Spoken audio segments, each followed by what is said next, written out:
Hi, everyone. Welcome back. We are back for our next presentation. I have to apologize. I was not muted and I was crunching away on trail mix. Bit of realness there. So our next presentation is using zines in academic libraries to foster collaboration and engagement. And our speakers today are Lindsay Russell. Lindsay is a library technician at Douglas College, as well as a recent MLIS graduate. They are chair of the LGBTQ+ interest group, and they are passionate about promoting collections that amplify marginalized voices. And the second speaker is Christine Fojas. And Christine is a library technician at Douglas College as well, and an occasional writer. Her work has been published in Rice Paper Magazine, Marias at Sampaguitas Literary Magazine, and other places. Thank you, Lindsay and Christine, for being here. I'll turn it over to you.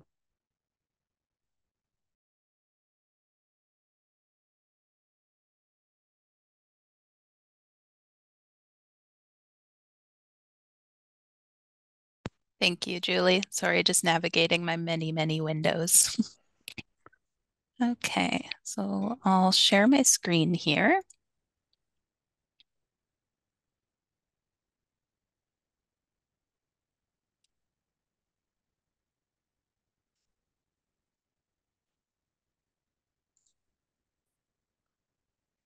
Okay, so today I'm joined by my colleague Christine, and we're going to talk about using zines in academic libraries to foster collaboration and engagement.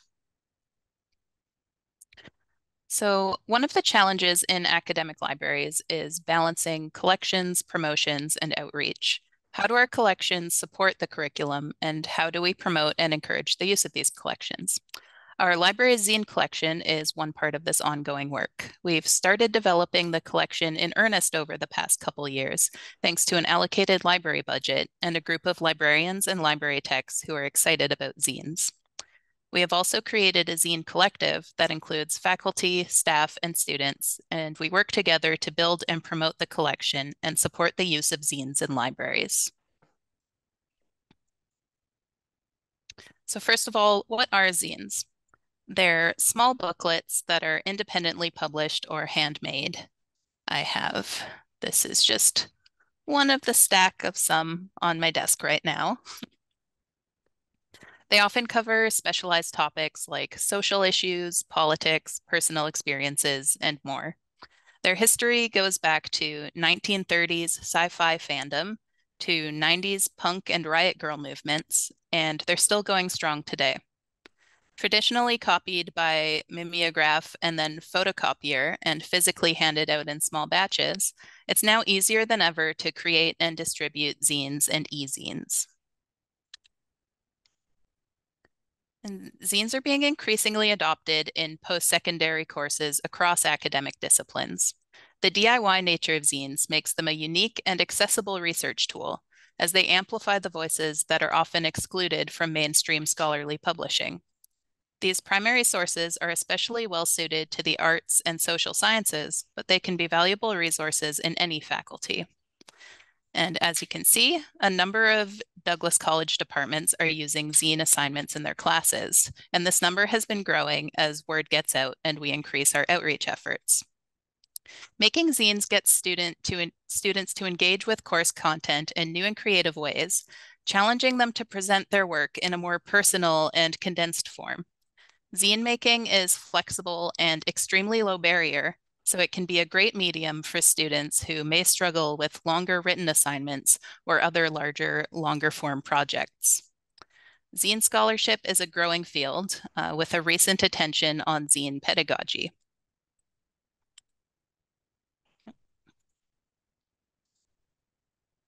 Sorry, go to the next one. There we go. So academic libraries across the world are building zine collections to support the use of zines in classrooms. The Douglas College Library has been supporting this work in a few key ways by teaching instructional workshops in the library on using zines as academic sources, working with instructors to facilitate in-class zine-making workshops, and developing an interdisciplinary and intersectional zine collection to reflect and support our diverse student body. If you're interested in learning more about zine pedagogy, I've shared a few resources here that you can feel free to take a look at when we share our slides after the session.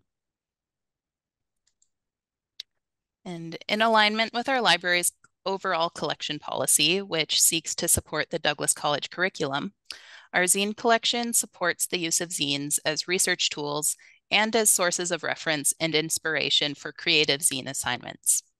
The collection spans a broad range of topics, such as decolonization, gender and sexuality, activism, and much more. We are particularly interested in collecting zines that showcase local perspectives.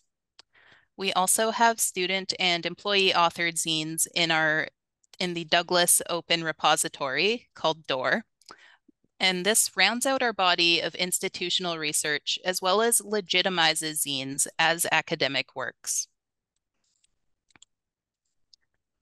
There are also some great resources there for developing zine collections in academic libraries, including our library zine guide, which after our citation LibGuide is our second most viewed LibGuide.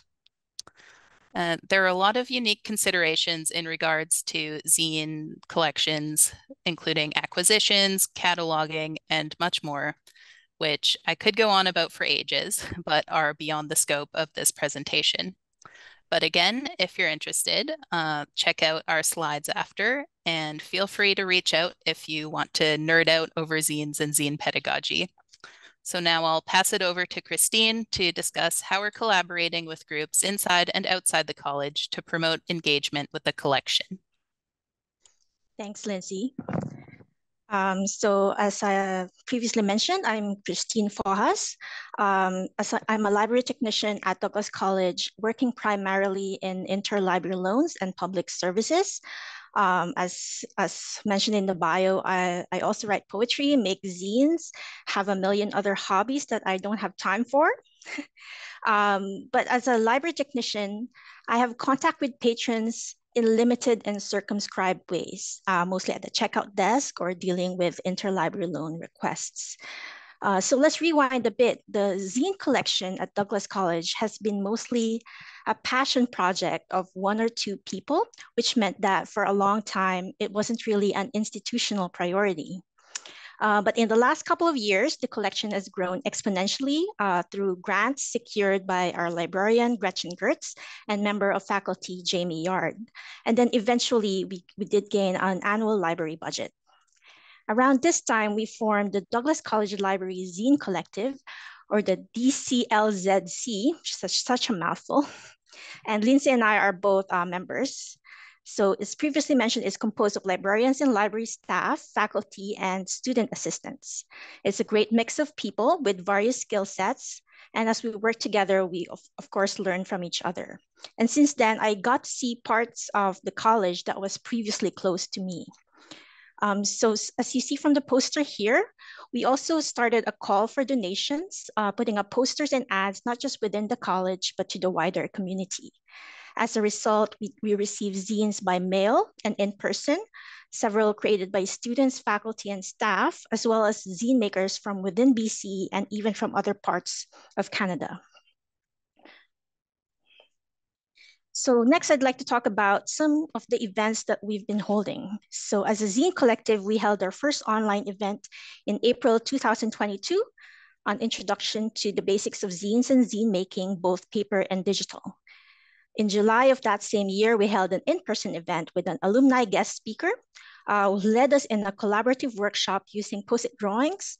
Both of these were attended by a mix of students, faculty, and community members.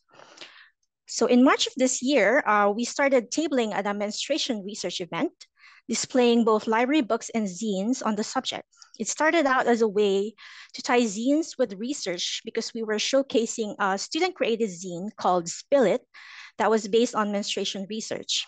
But we got really good feedback and engagement. So now we include tabling at research events as part of our general outreach efforts. I realized that outreach is not just about advertising our services or increasing the library visibility, but also building connections and relationships that are two-way, that enrich everyone involved.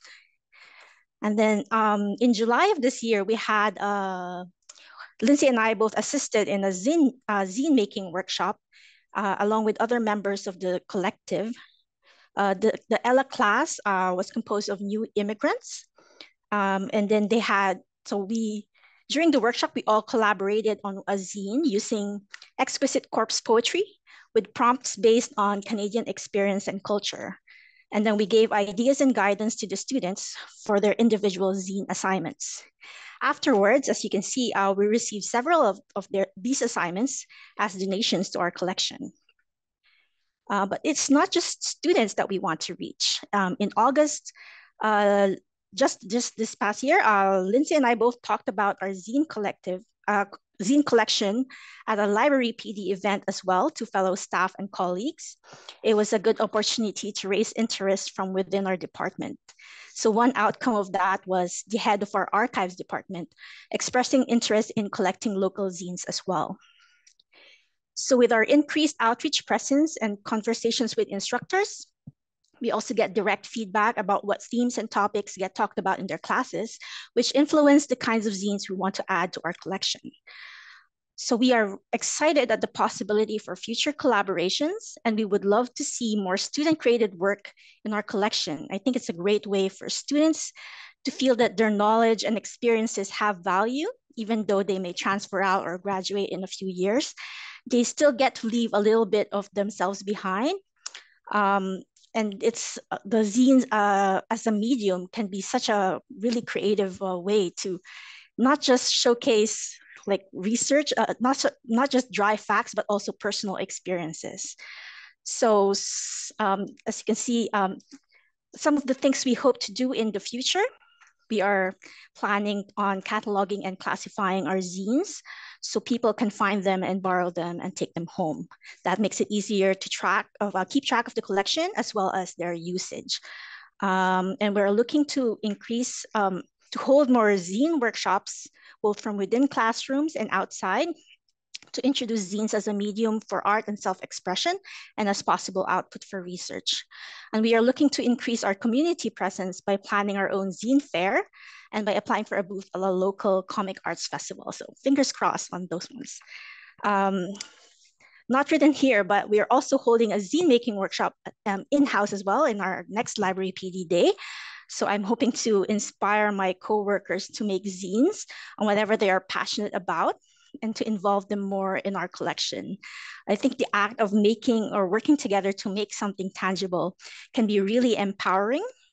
And as I said previously, the zine collection was a passion project, but when you get more people involved, that passion gets compounded and that really gets things moving and changing. So the email here is for the collective. So we would all get any feedback, suggestions for purchase. We have this email that you can contact us through. That was pretty fast. That is okay. Thank you very, very much. For sure. Oh, and I'll turn my camera on. I haven't done that. Questions, words of appreciation for Lindsay and Christine. Feel free to turn on your mic. Oh, I did see a question in the Q&A. Oh, good. Okay. I did not yet. It's from Adair. I'm curious if you have ever made or used a zine to use in your library instruction, or if you've heard of this being done elsewhere. I would love for that to happen. I don't think we've had it here in Douglas College, but I have seen traces of our zines being used in the learning center for tutors. Peer tutors kind of use them as examples of writing, because I saw the notes in the margins. They're like, this is the thesis of this zine. But yeah, the possibility is there. We do have, like, I've seen the Barnard zine libraries cite this zine free zine as well. So it would be an interesting thing to have as well, as a resource. Lindsay, did you have something to add? I was just about to mention the same Cite This Zine. There are some examples out there of other libraries creating zines to be used in an instructional way. And I'll share. Oh, I don't know about this whole extension. Hopefully this link works. Yes, so I've shared it in the chat there. Okay, and Catherine, I might get you to make sure that goes to everyone. Thanks. Excellent. We've got another question in the Q&A from Wendy. I'm curious about which came first, the zine programming in the library or course-based assignments using the zines? So the zine programming did come first. As Christine mentioned, as we started really developing the collection and moving it beyond just this small little passion project, we wanted to promote our zines. So it started with our Introduction to Zines workshop that we did just last spring, and then also our Pride zine event that same summer. And then the instruction using zines, both in library instructional classes and course-based assignments, we started supporting them pretty recently, just within last semester and this semester.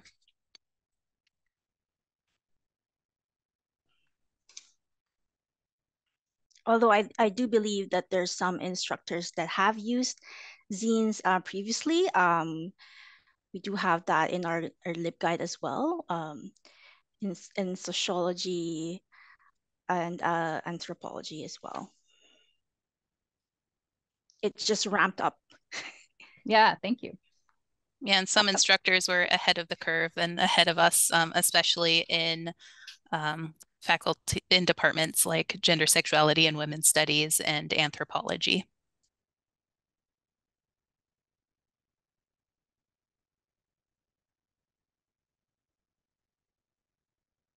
Do you find that this, like the writing that goes into a zine is maybe a little bit less intimidating for students to create than, say, a research essay? I think that it definitely could be a little, or it could be less intimidating than taking on a large project. Some zines can be quite dense and text-based, so there are some students who have actually created or converted their thesis into a zine. So there is the option for longer written assignments in the form of a zine, but there is also the opportunity to really condense your work into a smaller zine. But on the other hand, some students may find it more intimidating because it can feel like such a personal work. So I think that's something to think about too, of getting students who may be resistant to that sort of personal sharing, getting them into this new mode of thinking. Yeah, I guess I see some parallels with blogging a little bit. I know they're very different formats. But yeah, anytime there's a little bit of creativity that really works for some people, some learners, and then for others, it feels just incredibly vulnerable and actually more difficult. Yeah, it's a great point. Just to mention for that, even though some instructors may assign zines as assignments in their class. We still do try to get, we still get their consent for adding it to our collection. So they still have the control of who gets to see their work in that sense. Okay. We have a question from David.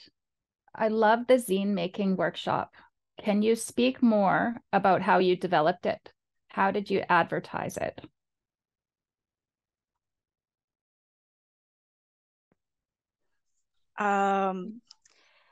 Which workshop?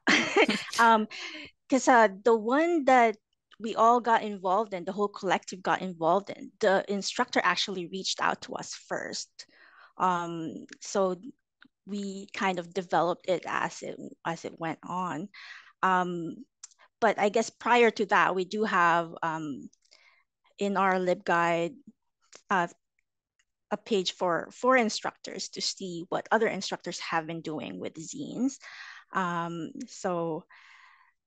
But I think it's more on the instructor side that I think they hear from other people in their department, and it's more word of mouth.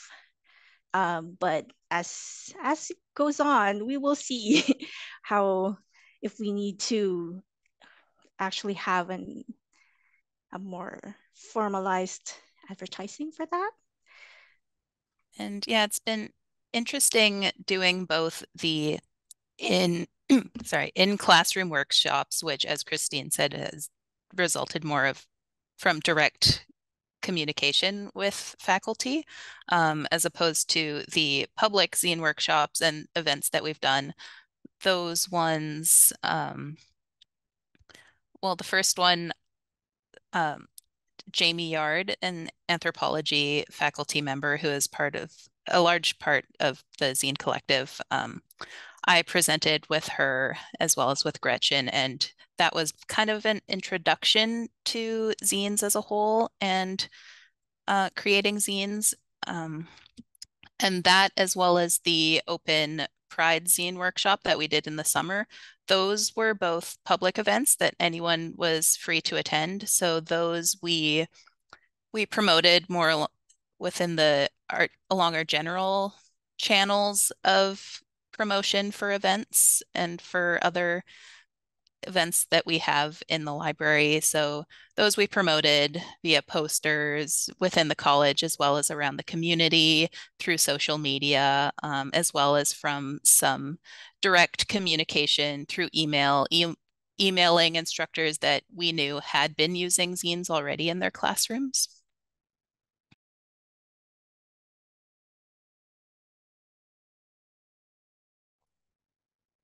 Thank you. I'm just going to check the Padlet. Yeah, it sounds like, as with so many things we do in this profession, relationships are so important. And then this also contributes to being able to build new relationships and stronger relationships. I don't. Oh, yes. Okay. There's a question about the zine making workshop. I might try to do something similar at my library. I think you have spoken to that. I don't know if you have anything else you'd like to add. Best practices, lessons learned.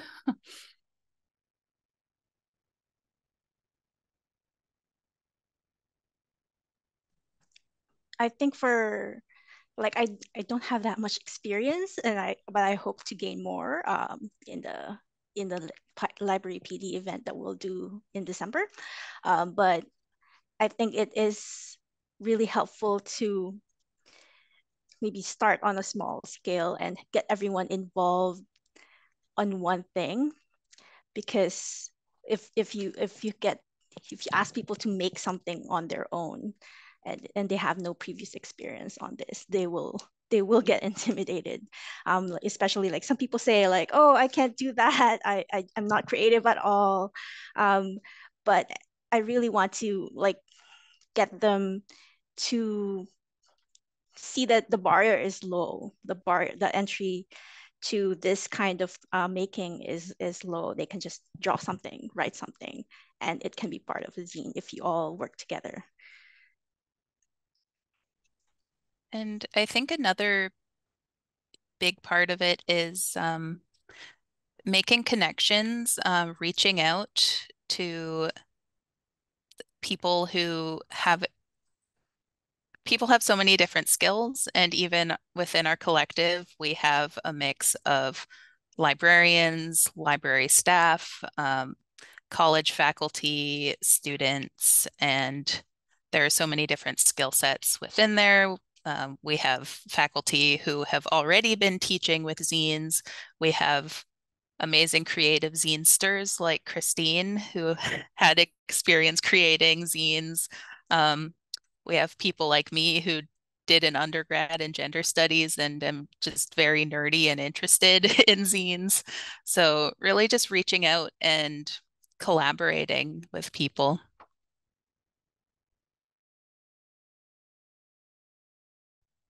Thank you so much. Yeah, such a great example of reimagining what we do in academic libraries.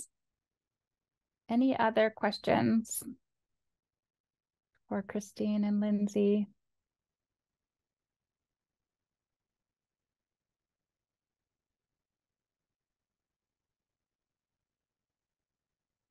All right, well, let's all check out some zines. BPL, I believe, has a big collection as well. Yeah. Okay.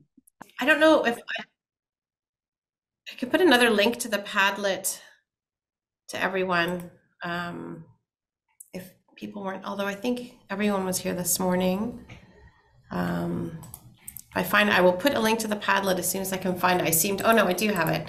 I thought I had closed it down for a moment. So if people would like to give feedback, let us know sort of future things you'd like to see, please throw it up in our Padlet. It's sort of our information gathering tool for our event today.